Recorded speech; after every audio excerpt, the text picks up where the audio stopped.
You know, HPOZs, Historic Preservation Overlay Zone, don't come out of nowhere. They're hard won, hard fought, thoughtfully constructed. For example, the Pico-Union HPOZ with lovely little neighborhood, small, low-slung, wonderful.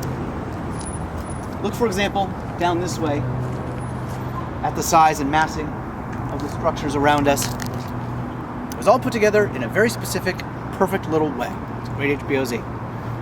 Sandstone, they knew this, the developers, when they bought, for example, Jeffrey's Banknote in 1968, that sandstone-colored building right over there. And they knew this, and they knew it was in the HPOZ. And then they said, oh goodness, we're developers who bought this building, whatever will we do? Let's call Gil Cedillo. And they called him Gil Cedillo, and they said, hey Gil, we speak the same language. You're our guy. Can you get like OHR on the phone and all these types, and we're gonna figure this out.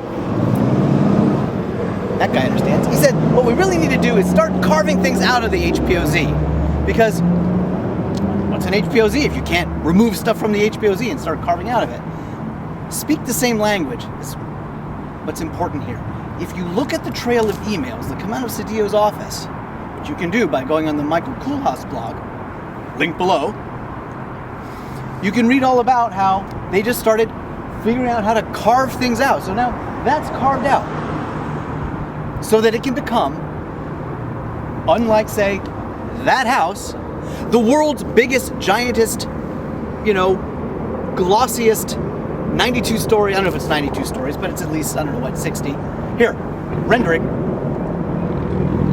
Hotel, so that there's, a million cars and yogurt shops and things like that right here in this neighborhood, overshadowing everything. So not only are we carving out the HPOZ, but also this thing is zoned to have like giant electrified signage, Blade Runner signage on it, shining into everyone's houses. The best thing about being a good Angelino is being a good neighbor. And that's not being a good neighbor. Carving out HPOZs, Gil Cedillo. You know what Gil Cedillo's district is like? Let me show you. Come here. Did you know that the homeless can vote? There's some homeless over there. But how are the homeless going to vote on Super Tuesday if all their stuff's being picked up on Super Tuesday? Now, this was posted yesterday. They get this notice that everything is being removed that day. That's just like indicative of what life is like around here. It's kind of dickish. This sort of thing, and putting in 92-story glossy towers in this nice, quiet little neighborhood. I mean, come on, people. We're Angelinos. We can do better. Thank you.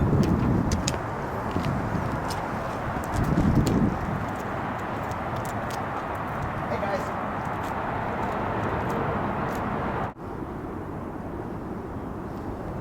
What?